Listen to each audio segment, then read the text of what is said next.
Good morning all of you once again. Integration series का हमारा दूसरा डीपीपी आज हम लोग डिस्कस करेंगे।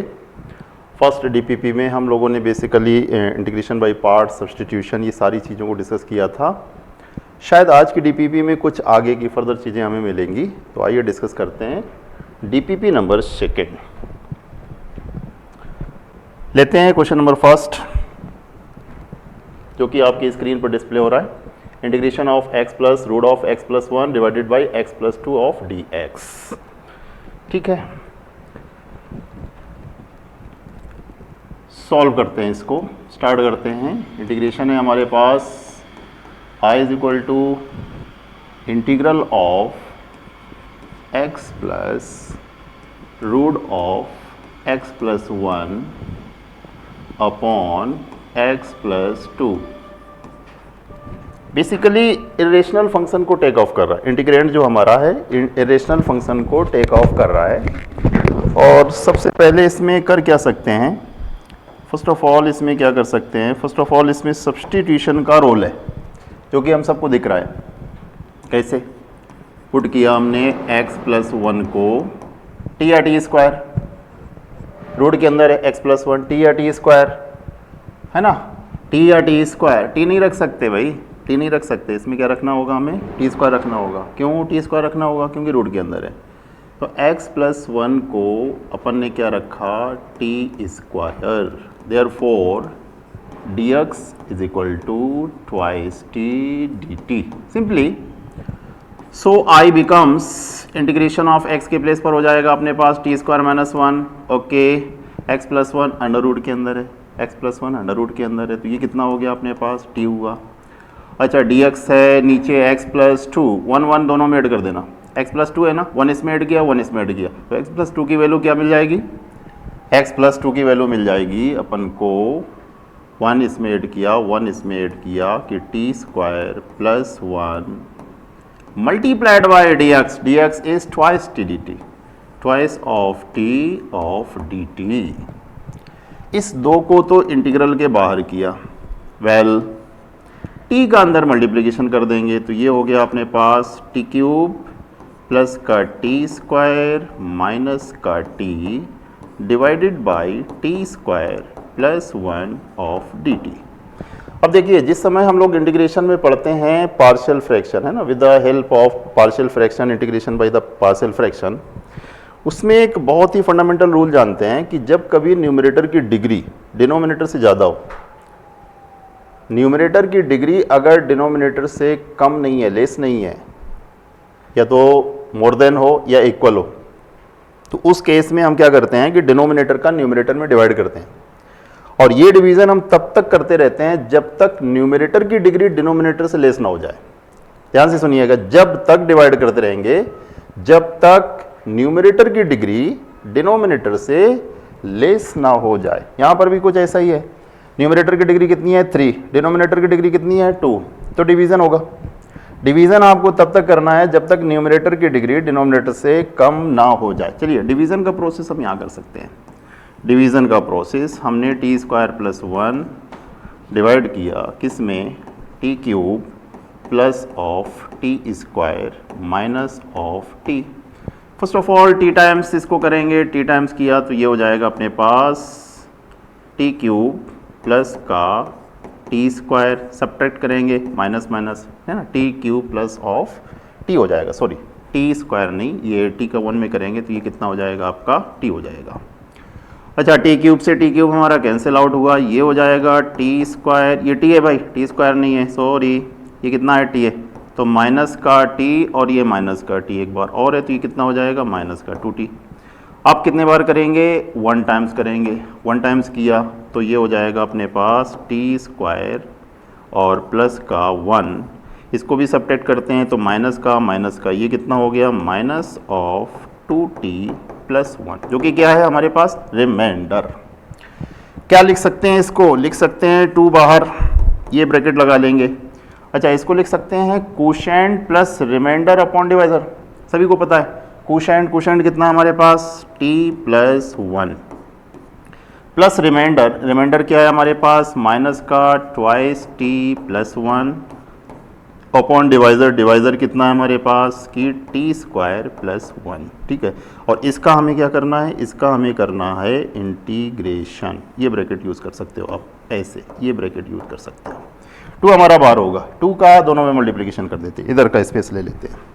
तो ये आगे बढ़ेगा कि is equal to twice of integration t plus 1, कितना t प्लस 1 ऑफ dt, उसमें माइनस है तो माइनस का 2 integration of 2t plus 1 divided by T square plus 1।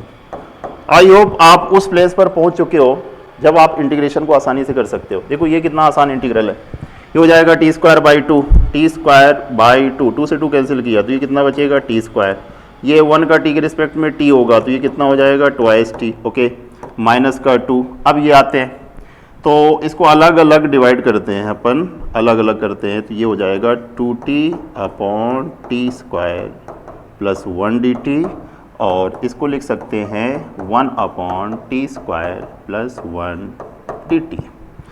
चलो जी, टी स्क्वायर प्लस का 2t, ओके, इसको अगर के सपोज करेंगे तो ये क्या हो जाएगा डी के अपॉन के लॉग के होता है, तो माइनस का 2 log of T square plus 1। अच्छा 2 का इसमें मल्टीप्लिकेशन भी कर लो तो माइनस 2, इसका तो डायरेक्ट स्टैंडर्ड इंटीग्रेशन है, कितना होता है tan इनवर्स टी प्लस सी। बेटा ये है इंटीग्रेशन का पार्ट।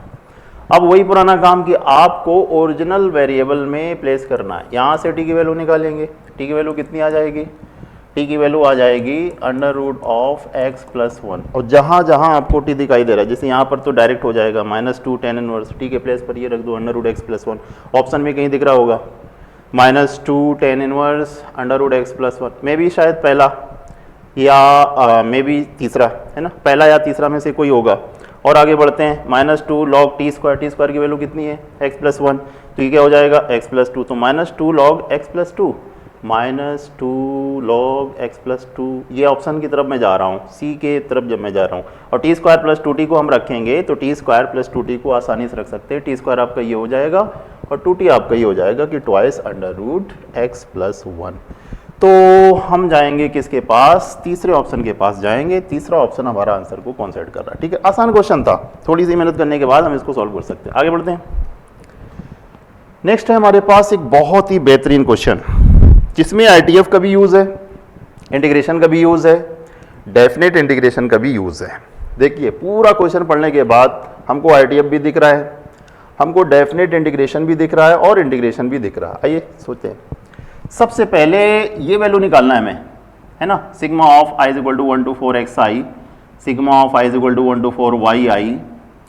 तो जब तक बेटा ये नहीं पता चलेगा ना, ये चीज़ जब तक नहीं पता चलेगी कि इसकी वैल्यू क्या है, इसकी न्यूमेरिकल वैल्यू क्या है, जब तक ये नहीं पता चलेगा तो हम क्या ही इंटीग्रेट करें इसमें। तो सबसे पहले हमें इस पर फोकस करना होगा कि ये वैल्यू क्या होगी, और ये वैल्यू देगा क्या, ये वैल्यू ये देगा।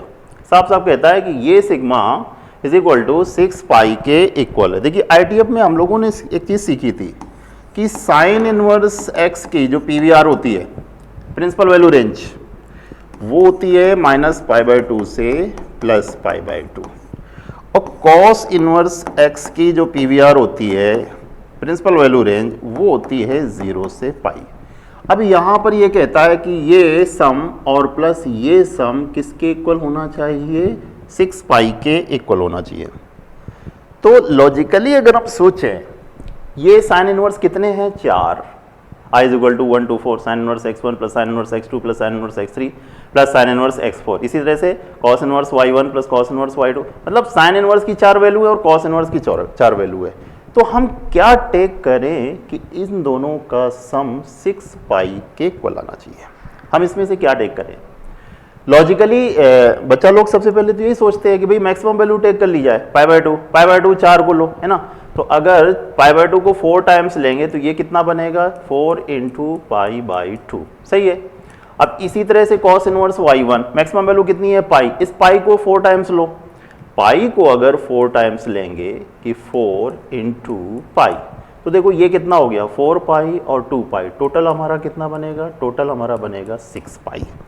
तो अगर हमने पीवीआर को मैक्सिमम तरीके से टेक ऑफ किया, मैक्सिमम तरीके से अगर हमने पीवीआर को लिया, तो ये इक्वेशन हमारी सेटिस्फाई हो रही है। तो तो इसका मतलब ये हो गया कि जितने भी i इज इक्वल टू 1 2 4 जितने भी है ना, सब किसके लिए हैं, पाई बाय 2 के लिए हैं। तो इसका मतलब ये हुआ कि साइन इनवर्स एक्स आई कितना लेंगे, पाई बाई 2, और कॉस इनवर्स वाई आई कितना लेंगे, पाई। तो यहाँ से एक फ़ायदा हो गया फॉर ऑल आई, यहाँ से एक फ़ायदा हो गया कि एक्स आई की वैल्यू साइन पाई बाई 2 कितना मिलेगा 1, और वाई आई की वैल्यू कॉस पाई कितना होता है, कॉस पाई आपका -1 होता है ना। सभी आई के लिए जितने भी एक्स आई और वाई आई है सभी की वैल्यू क्या है, 1 और -1। सारे एक्स जितने भी एक्स आई है ना सबकी वैल्यू 1 है, और जितने भी वाई आई है सबकी वैल्यू कितनी है, -1। अब हमारी ये प्रॉब्लम सॉल्व हो गई है ना। ये जितने भी है ना 4 टर्म्स तक का इनका सम करेंगे 1 को 4 टाइम्स तक, तो इसकी वैल्यू कितनी आ जाएगी, इसकी वैल्यू आ जाएगी एक्स आई की वैल्यू कितनी आए, एक्स आई से वाई आई की वैल्यू कितनी आएगी, वाई आई की वैल्यू आएगी आपकी -4, और एक्स आई की वैल्यू इसको 4 टाइम्स तक ऐड करेंगे तो कितना आ जाएगा 4। तो हमारा इंटीग्रल जो बना कि i is equal to integral of 4 से -4, और आगे है इंटीग्रेंड हमारा x ln 1 + x², ओके, और इसमें e की power x divided by 1 + e की पावर 2x, इस तरह से हमारा इंटीग्रेंड बना बेटा, ठीक है, dx। अब यहाँ पर एक इंटीग्रेशन की बहुत ही इंपॉर्टेंट प्रॉपर्टी होती है, मैं लिख रहा हूँ यहाँ पर इवन ऑड की, कि अगर -a से +a f(x) dx, अगर ये कभी भी ऑड फंक्शन हो, ऑड फंक्शन के केस में इसकी वैल्यू हमेशा क्या होती है, 0।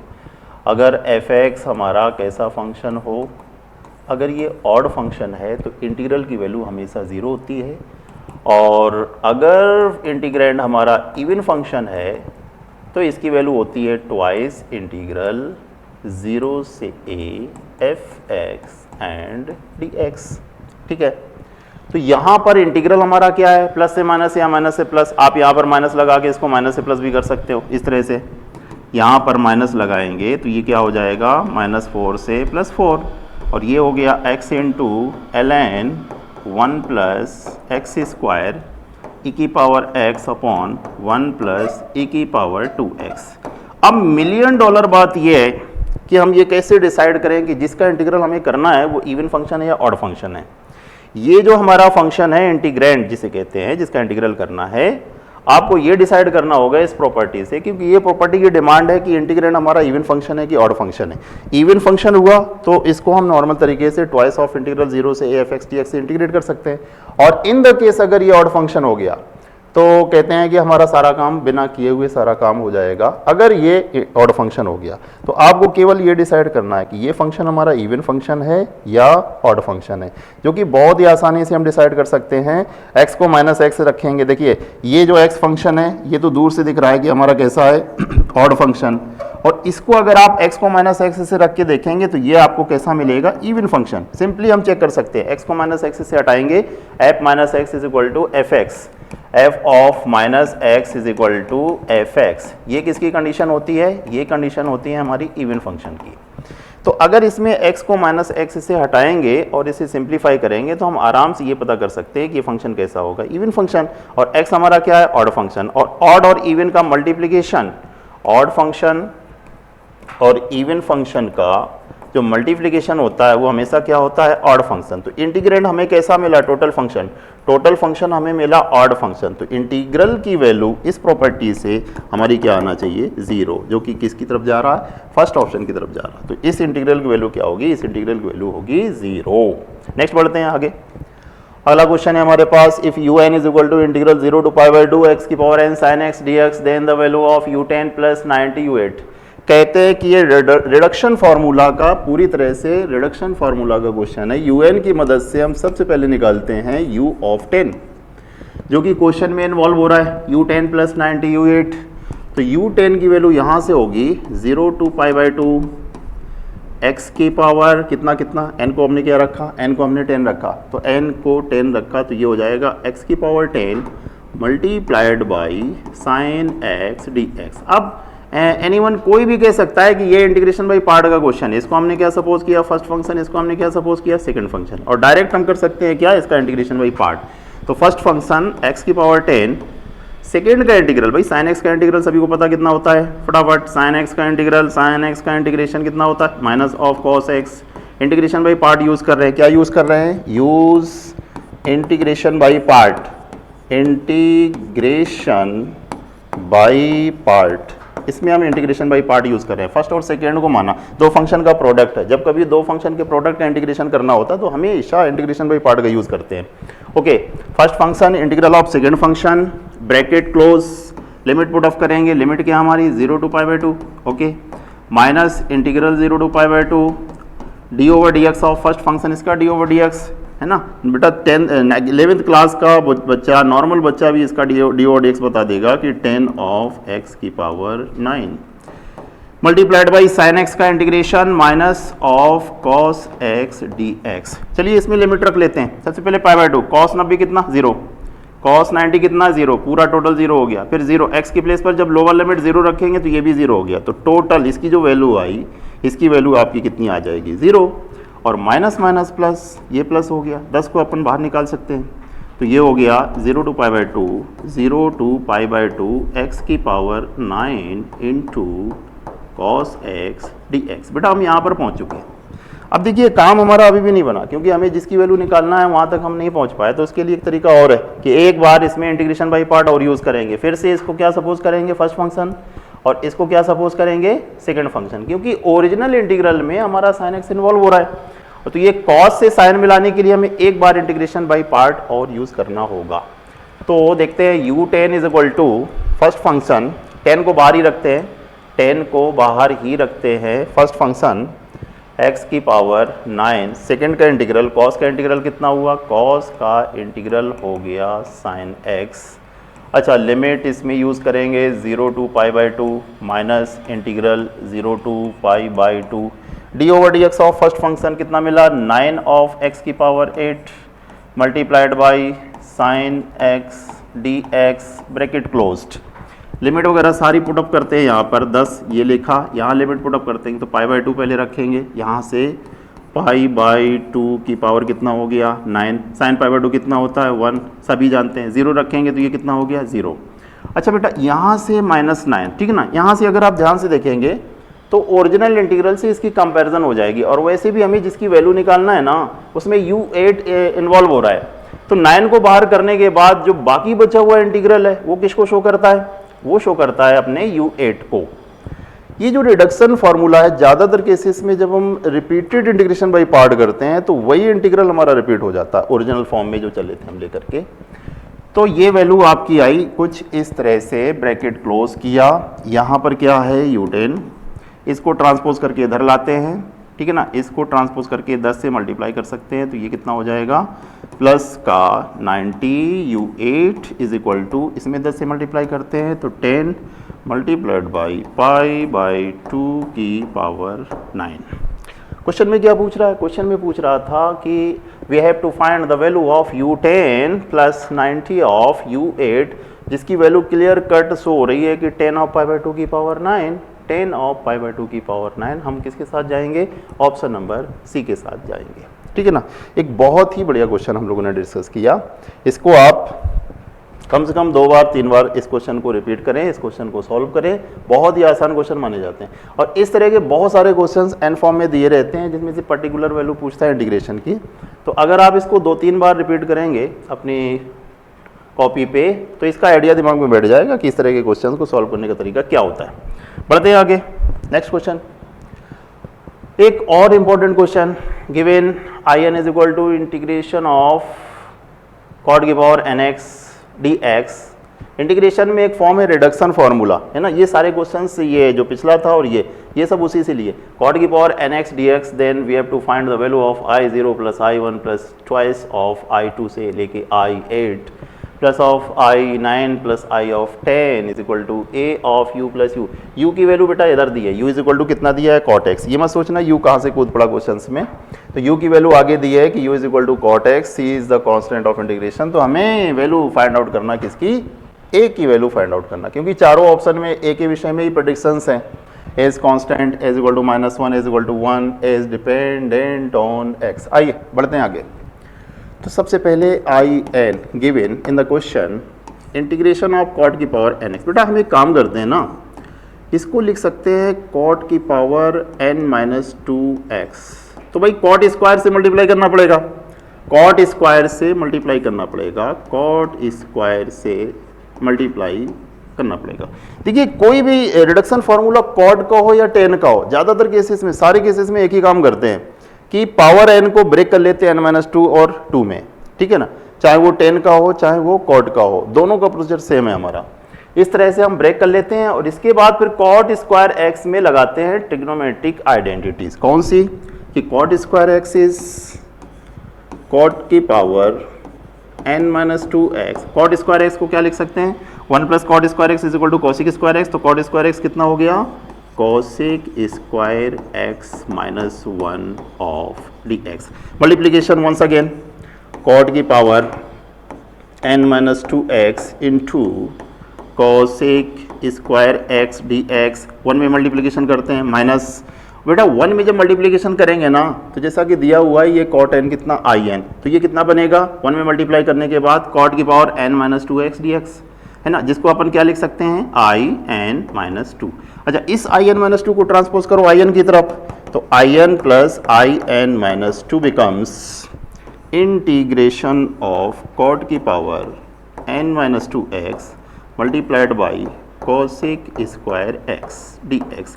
नॉर्मल बोर्ड का बच्चा इसको इंटीग्रेट कर लेगा। कॉट एक्स को पुट करेंगे क्या, कॉट एक्स को हमने टी पुट किया, therefore cosec square x d x कितना हुआ, माइनस कॉसेक स्क्वायर एक्स होता, माइनस को मैं उधर ले जा रहा हूँ तो ये कितना हो जाएगा माइनस ऑफ डी टी। तो I n plus I n minus 2 is equal to, इसमें बेटा पुट कर देते हैं, कॉट की जगह टी पुट किया है तो टी की पावर n माइनस 2 और cosec square x d x हमारा कितना हुआ माइनस डी टी। माइनस को आप बाहर रख सकते हो और ये डी टी हो गया, इसको इंटीग्रेट कर लो, माइनस ऑफ टी की पावर n माइनस 2 प्लस 1, तो माइनस टी की power n minus 1 upon n minus 1 और plus ultimately constant of integration. T को हमने सपोज किया है कॉट एक्स, ये वैल्यू यहाँ पर डालेंगे तो माइनस ऑफ कॉट की पावर n माइनस 1, ठीक है ना, कॉट की power n minus 1 x upon n minus 1 plus C. और बेटा कॉट x को हमने क्या सपोज किया u, तो यहाँ पर क्यों ना ऐसा करते हैं कि माइनस कॉट x की जगह u अगर प्लेस करेंगे तो ये कितना बनेगा u की power n minus 1 upon n minus 1 plus C. चलिए बहरहाल जो भी वैल्यू थी वो वैल्यू हमने फाइंड आउट कर ली इंटीग्रल की। अब आते हैं जो फाइनल वैल्यू हमें फाइंड आउट करना है, कहता है कि i0 plus i1 plus 2i2। एक बार इसको लिखते हैं, एक बार इसको पूरा लिखते हैं, i0 plus of i1 bracket के बाहर, ठीक है ना, मतलब इस ब्रैकेट के बाहर, फिर ये है ट्वाइस ऑफ कहाँ से लेके कहाँ तक, i2 से लेके i8 तक, i2 प्लस i3, 3 भी होगा भाई, 2 से लेके कहाँ तक है ये है आपका i8 तक।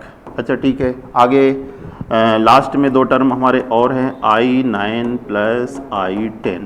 तो मैं क्या करूँगा बेटा, हम इसमें ये करेंगे, जैसा कि हम यहाँ पर देख पा रहे हैं ना, 2 का डिफरेंस है इसके सफिक्स में, जो इसके सफिक्स है ना n माइनस 2, उसमें 2 का डिफरेंस है। तो i0 के साथ क्या ले सकते हैं, जो इसके साथ 2 का डिफरेंस रख सके। i0 के साथ अपन क्या ले सकते हैं, i2 ले सकते हैं, i1 के साथ क्या ले सकते हैं, i3 ले सकते हैं।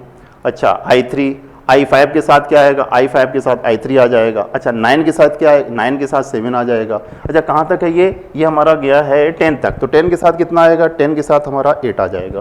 तो ये जितने भी है ना, सबको हम चाहें तो इस फॉर्म में लिख सकते हैं जिस फॉर्म में हमने ये लिखा है, जैसे in plus in minus 2, in minus 2 मतलब n माइनस 2 को हमने क्या सपोज किया 0, तो in 2 जाता मतलब कितना हो जाएगा आपका i2 हो जाएगा, ठीक है भाई।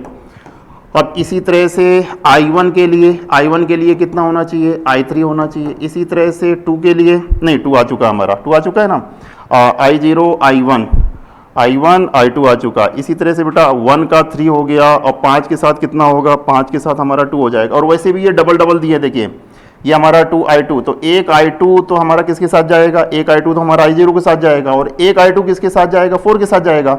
तो एक I2 हमारा जाना चाहिए किसके साथ, 4 के साथ। इस तरह से इनको स्प्लिट कर लेते हैं, जितने भी सिंगल है ना इनका कॉम्बिनेशन इस डबल वाले के साथ करते हैं, इस पॉइंट ऑफ व्यू से कि सफिक्स का जो डिफरेंस रहे वो कितने का रहना चाहिए, 2 का रहना चाहिए।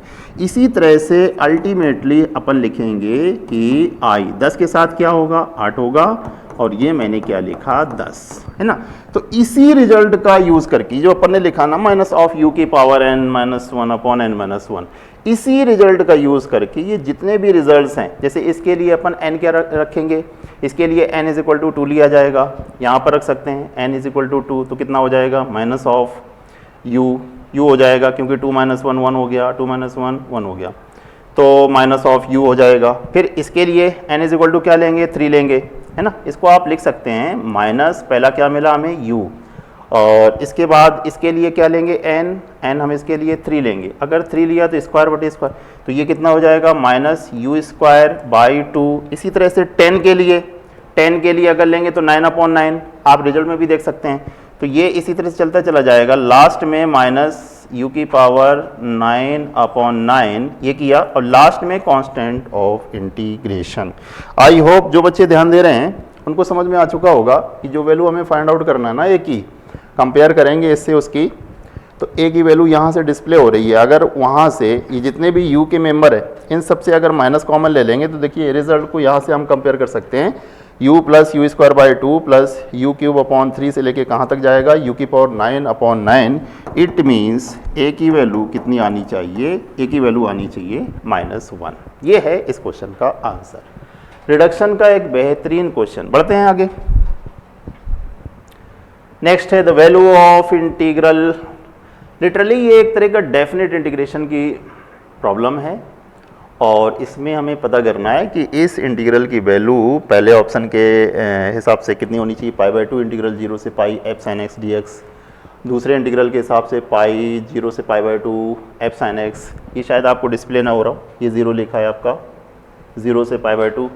सी में कहता है 0, डी में कहता है ट्वाइस ऑफ पाई 0 से π/4 f sin x dx। इसमें कुछ नहीं करना बेटा, आपको केवल डेफिनेट की प्रॉपर्टी का यूज़ करना है। I is integral 0 से पाई x of f of sin x and dx। पहली equation, use the property of definite integral 0 to a fx dx becomes 0 to a f of a minus x and dx। कहने का मतलब integrand का जो variable है that is x, उसको हमें हटाना है किससे, अपर लिमिट माइनस x से। तो इस प्रॉपर्टी का हम ऊपर यूज करेंगे, इसमें यूज करेंगे इस प्रॉपर्टी का। तो i इज इक्वल टू 0 से pi minus X F of sine pi minus X, यहाँ पर भी रखेंगे sine of pi minus X and D X. और बड़ा सबको पता है sine pi minus theta sine theta होता है, क्योंकि ये पाई माइनस थीटा हमारा किस में जाएगा, सेकंड क्वाड्रेंट में, और पाई के लिए हमारा ये जो हॉरिजॉन्टल लाइन का एंगल चेंज नहीं होता, मतलब साइन कॉस चेंज नहीं होते। तो ये हो गया अपने पास 0 से पाई माइनस एक्स, ये अनचेंज्ड रहा कि F sine X and D x. Equation number second, फटाफट इक्वेशन फर्स्ट और सेकेंड को हमने ऐड किया। तो लेफ्ट हैंड साइड से आई, ये भी आई है, ये भी आई है, ये भी आई है और ये भी आई है। इन दोनों को ऐड करेंगे कितना मिलेगा, 2i, और इन दोनों को ऐड करेंगे, देखिए ये और ये तो कॉमन है, dx भी कॉमन है हमारा, अच्छा इंटीग्रल भी कॉमन हमारा, तो x हमारा ऐड हो जाएगा किससे, पाई माइनस एक्स से। तो twice i is equal to integral 0 to pi minus X plus X, यहाँ से बेटा क्या मिला, पाई, और f of sine X and D X. तो यहाँ से i की वैल्यू कितनी हुई, इस पाई को बाहर निकालने के बाद 2 को उधर ट्रांसपोज करने के बाद i की वैल्यू कितनी हुई, π/2 multiplied by according to the option, जो भी ऑप्शन में डिस्प्ले हो रहा है ना उसके अकॉर्डिंग हम इस क्वेश्चन को सॉल्व कर रहे हैं। तो 0 टू पाई, अच्छा ये हो गया f ऑफ साइन x। अब ध्यान से चारों ऑप्शन को देख लिए, शायद कोई ना कोई डिस्प्ले हो रहा होगा। I is a pi by 2 integration from 0 to pi f of sin x dx हमारा पहला ऑप्शन डिस्प्ले होगा कि इस इंटीग्रल की एक वैल्यू हमारी क्या होनी चाहिए, पाई बाई 2 इंटीग्रल 0 से पाई f of sin x dx। हमारा मन कर रहा है कि शायद इसको भी हम लोग कंसिडर कर सकते हैं using the property. Using the property, एक प्रॉपर्टी होती है यूजिंग द प्रॉपर्टी कि integral of 0 to 2a f x d x is equal to 2 से मल्टीप्लीकेशन, बाहर अपर लिमिट का 2 से डिवीजन। अच्छा ठीक है, अपर लिमिट का 2 से डिवीजन और f ऑफ x dx। और बेटा ये प्रॉपर्टी हम तब यूज करते हैं जब इस कंडीशन को सेटिस्फाई कर पाएं कि upper limit minus x is equal to f x होना चाहिए। अगर ये प्रॉपर्टी इसमें लग रही है f of 2a minus x is equal to f x, मतलब क्या कि इंटीग्रेंड के x को अगर अपर लिमिट से हटाएं और फंक्शन में कोई चेंज ना आए, फंक्शन में कोई चेंज ना आए, तो हम इस प्रॉपर्टी का यूज कर सकते हैं कि इंटीग्रल में 2 से मल्टीप्लिकेशन बाहर और अपर लिमिट में 2 से डिवीजन। इस काम को अगर हम यहां करें, देखिए इंटीग्रेंड हमारा है f ऑफ sin x, ठीक है ना, पाई से अगर हटाएंगे क्योंकि यहां पर 2a के प्लेस पर कितना है पाई, और हमने क्या कहा कि इंटीग्रेंड के वेरिएबल को अपर लिमिट से माइनस करने पर अगर फंक्शन में कोई चेंज ना आए, तो अगर sin x के x को हम पाई माइनस एक्स से हटाएंगे ना तो कोई चेंज नहीं आएगा, तो हम इसमें ये प्रॉपर्टी लगा सकते हैं। तो इस प्रॉपर्टी को लगाने के बाद करना क्या होगा, पाई बाई 2 बाहर 2 से मल्टीप्लीकेशन, ठीक है, अपर लिमिट में 2 से डिवीजन, 0 टू पाई बाई 2, बिल्कुल सेम टू सेम प्रॉपर्टी है। और f of sin x of dx, 2 से 2 बेटा उड़ाया तो इंटीग्रल की वैल्यू आ गई pi of integral 0 to pi by 2 f of sin x of dx। Literally जो मैंने प्रेडिक्शन किया था कि मुझे लगता है कि इस प्रॉपर्टी को ये होल्ड करेगा, ये बिल्कुल होल्ड कर रहा है। ए और बी ऑप्शन हमारा सही है। इसके बाद सी की वैल्यू कहता है 0 0 हो नहीं सकती, छोड़ो इसको लिप करो। डी में कहता है ट्वाइस ऑफ पाई 0 से पाई बाई 4, सवाल ही नहीं पैदा होता है कि ट्वाइस ऑफ पाई, ये कहाँ तक पहुँच गए, पाई तक पहुँच गए, 0 से पाई by 2 F of sine x, ठीक है ना। अब देखो इसमें ये प्रॉपर्टी नहीं लगा सकते अपन क्योंकि पाई बाई 2 इसको चेंज कर देगा, पाई बाई 2 इसको चेंज कर देगा, तो यहाँ से जो ये वाली प्रॉपर्टी है ना ब्रेक हो जाती है। तो सही ऑप्शन में हम जाएंगे किसके पास, सही ऑप्शन में हम जाएंगे ऑप्शन नंबर ए और ऑप्शन नंबर बी के पास। ओके वेल, नेक्स्ट बढ़ते हैं। Let f(x) be a function satisfying f(x) plus f(x) plus 2 is equal to 10 for all x belongs to R, then पहले रिजल्ट में कहता है कि फंक्शन पीरियोडिक फंक्शन होगा, सेकंड में कहता है अपीरियोडिक फंक्शन होगा, सी में एक डेफिनेट इंटीग्रल की वैल्यू निकालना है और डी में भी एक डेफिनेट इंटीग्रल की वैल्यू निकालना। कहने का मतलब सी और डी में से कोई एक होना चाहिए क्योंकि इंटीग्रल हमारा सेम है, इंटीग्रल हमारा सेम है -1 to 7, या तो सी होगा या डी होगा, दोनों नहीं हो सकते भाई, एक ही इंटीग्रल की दो वैल्यू नहीं हो सकती है। अच्छा ए और बी में भी एक ही हो सकता है क्योंकि अगर ये पीरियोडिक है तो अपीरियोडिक नहीं होगा, अगर ये अपीरियोडिक है तो पीरियोडिक नहीं होगा। तो आइए सबसे पहले इसी पे काम करते हैं। कंडीशन हमारी गिवन है, कंडीशन हमारी गिवन है, फंक्शनल इक्वेशन की कंडीशन हमारी गिवन है कि f of x plus f of x plus 2 is equal to 10। बेटा ऐसे ढेरों क्वेश्चन आपने पढ़े होंगे फंक्शन वाले चैप्टर में, इस तरह के फंक्शनल इक्वेशन वाले ढेरों क्वेश्चन आपने पढ़े होंगे और सबका लगभग तरीका एक जैसा ही होता है कि x को हमने रिप्लेस किया किससे, x प्लस 2 से, ठीक है ना। तो यहाँ पर क्या हो जाएगा f ऑफ x प्लस 2, यहाँ पर क्या हो जाएगा f ऑफ x प्लस 4। अच्छा ये कांस्टेंट है बेटा, ये चेंज नहीं होगा क्योंकि वेरिएबल हमने चेंज किया ना। अब कांस्टेंट वेरिएबल चेंज करने से कांस्टेंट चेंज नहीं होता, कांस्टेंट का मतलब कांस्टेंट होता है, कांस्टेंट हमारा सेम रहेगा, अनचेंज्ड रहेगा। सेकंड से फर्स्ट को आप सब्ट्रैक्ट कर दो, सेकेंड से अगर मैंने फर्स्ट को सब्ट्रैक्ट किया तो बेटा देखो ये दोनों कैंसिल हो जाएंगे ना, ये दोनों माइनस के आ जाएंगे, इससे इसको हम सब्ट्रैक्ट कर रहे हैं तो दोनों माइनस के हो जाएंगे, तो ये प्लस और माइनस का कैंसिल हो जाएगा। तो रिजल्ट हमें क्या मिला, रिजल्ट हमें मिला f(x) plus 4 minus of f(x). अच्छा 10 minus 10 anybody can say is 0, तो ये हो गया हमने पास f(x) plus 4 is equal to f(x). जिन बच्चों ने फंक्शन को थोड़ा भी पढ़ रखा है, थोड़ा सा भी अगर फंक्शन को पढ़ रखा वो तुरंत प्रेडिक्ट कर देंगे कि ये एक पीरियोडिक फंक्शन की कंडीशन है। कंडीशन क्या होती है पीरियोडिक फंक्शन की, f of t plus x is equal to f(x). कभी भी अगर ये कंडीशन आ जाती है तो हम कह देते हैं फंक्शन हमारा कैसा है, पीरियोडिक फंक्शन। और इसका पीरियड क्या बोला जाता है, इसका पीरियड बोला जाता है एक पॉजिटिव रियल नंबर t, ठीक है ना। तो इस कंडीशन को ये सेटिस्फाई कर रहा है। इट मीन्स कि क्या हो गया, पीरियोडिक फंक्शन हो गया और इसका पीरियड भी निकल के आ गया। पीरियड इसका कितना होगा, 4। तो पहला ऑप्शन तो हमारा क्लियर कट है, दूसरा ऑप्शन हमारा कभी हो ही नहीं सकता है। पीरियोडिक फंक्शन हो गया तो कहते हैं ना अपीरियोडिक फंक्शन हो ही नहीं सकता। अगर पीरियोडिक है तो अपीरियोडिक नहीं होगा, अगर अपीरियोडिक है तो पीरियोडिक नहीं होगा। अब आते हैं इंटीग्रल पर, सी और डी में से कोई एक। तो पहले हम इंटीग्रल कंसीडर करते हैं। Consider the integral now -1 to 7 of fx dx। असली क्वेश्चन यहाँ से शुरू होता है। इंटीग्रेशन का पार्ट अगर बात करें, ये तो फंक्शन का पार्ट था, इंटीग्रेशन की पार्ट की अगर मैं बात करूँ तो असली क्वेश्चन हमारा यहाँ से शुरू होता है। बेटा यहाँ थोड़ा सा दिमाग लगाना पड़ेगा। पीरियोडिक फंक्शन है हमारा अंदर, तो कुछ ऐसा करो कि इसमें पीरियोडिक फंक्शन की कोई कंडीशन लग जाए। कुछ ऐसा करो कि इसमें पीरियोडिक फंक्शन की कंडीशन अप्लाई हो जाए। देखो मैं कुछ लिखने की कोशिश करता हूँ। -1 बच्चे लोग समझ जाएंगे। 7 है, -1 मैंने यहाँ पर लिखा तो कितना लिखना होगा, 8 को अपन क्या लिख सकते हैं, 8 को अपन लिख सकते हैं 2 × 4 और यहाँ पर fx dx। अब याद करो कोई कंडीशन क्या ऐसी होती है, a से a + nt fx dx। जब आपने प्रॉपर्टीज़ ऑफ पीरियोडिक फंक्शन पढ़ा होगा डेफिनेट इंटीग्रल की प्रॉपर्टीज़ में, तो आपको एक प्रॉपर्टी ये भी दिखी होगी कि integral a to a + nt fx dx। अच्छा अब ये बता दो कि ये सोच के बता दो कि ये रिजल्ट होता किसके बराबर है।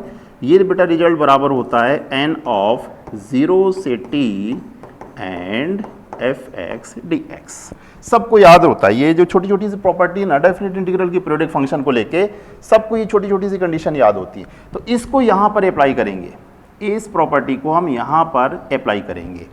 a के प्लेस पर क्या है, -1, ठीक है। एन t हमारा कितना है 4, n हमारा कितना हो गया 2। इंटीग्रल किस में कन्वर्ट होगा, n बाहर 0 से t, तो n बाहर इसका मतलब यहाँ पर हमने 2 लिखा और इसके बाद 0 से t के प्लेस पर हम क्या लिखेंगे, 4 लिखेंगे। fx of dx। ज़्यादातर 80% बच्चे यहाँ पर जाकर के इस क्वेश्चन में रुक जाते हैं। 80% बच्चों के लिए ये क्वेश्चन यहाँ ख़त्म हो जाता है और जो थोड़े से जीनियस बच्चे हैं वो यहाँ इसके आगे सोचते हैं कि इसकी वैल्यू अब आगे से कैसे निकाली जाए। हम यहाँ पर आकर के रुक गए। अब यहाँ पर fx हमारा नोन नहीं है, fx हमारा दिया नहीं है कि हम fx की वैल्यू रख करके उसको इंटीग्रेट कर लें। तो कुछ ऐसा सोचो कि ये जो फंक्शनल इक्वेशन की कंडीशन दी थी क्वेश्चन में, आप इसका यूज़ कर सको। कुछ ऐसा सोचो कि आप इसका यूज़ कर सको, ठीक है ना।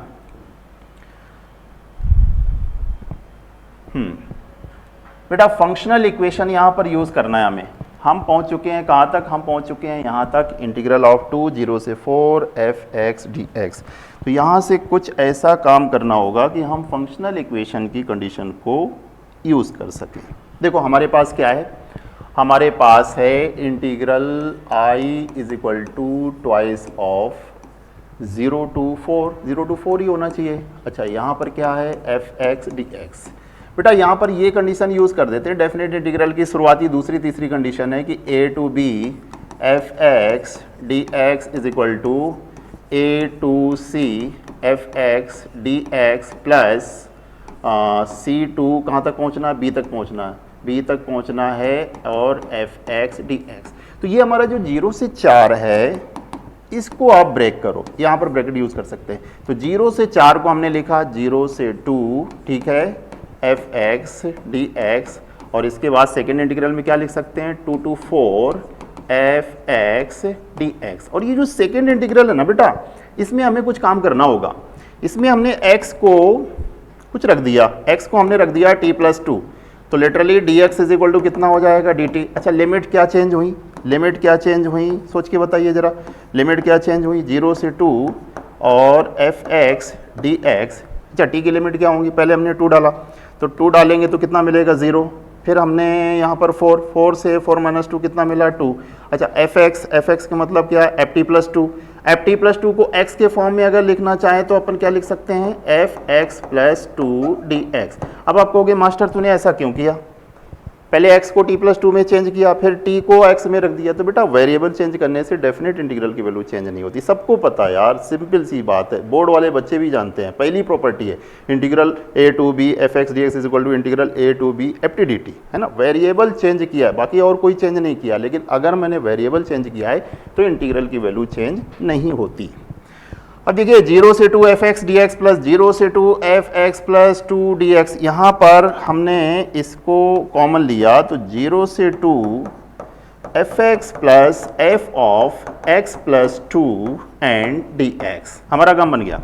जी हाँ, अपना काम बन गया। हमें जिस चीज़ की नीड थी ना, वो नीड हमारी पूरी हो चुकी है। फंक्शनल इक्वेशन यहाँ पर इन्वॉल्व हो गया। अब इस fx प्लस 2 को अपन क्या लिख सकते हैं 10, और 10 को लिखने के बाद हम इसको ईजिली इंटीग्रेट कर लेंगे। तो ट्वाइस ऑफ 0 से 2 10 ऑफ dx, बेटा इसका इंटीग्रल बोल सकते हो। 10 को अपन ने बाहर निकाला तो ये हो जाएगा 20, और ये आ जाएगा आपका 2 - 1 यानी कि 1। तो इसकी जो न्यूमेरिकल वैल्यू आनी चाहिए इंटीग्रल की, वो आनी चाहिए 20। इसका मतलब जाएंगे हम किसके पास, सी ऑप्शन के पास। इसका मतलब डी ऑप्शन हमारा कभी भी नहीं हो सकता है, या तो आपकी ये वैल्यू होगी न्यूमेरिकल में, या तो आपकी न्यूमेरिकल में ये वैल्यू होगी। तो इसके सही ऑप्शन होंगे ए और सी। तो पीरियोडिक फंक्शन का एक बेहतरीन क्वेश्चन हम लोगों ने डिस्कस किया। अगर आप पेशेंस के साथ पहले फंक्शन यूज़ करेंगे, पीरियोडिक फंक्शन का प्रेडिक्शन करेंगे, फिर पीरियोडिक फंक्शन की प्रॉपर्टी लगा करके इस डेफिनेट इंटीग्रल की वैल्यू को हम निकाल सकते हैं। ओके।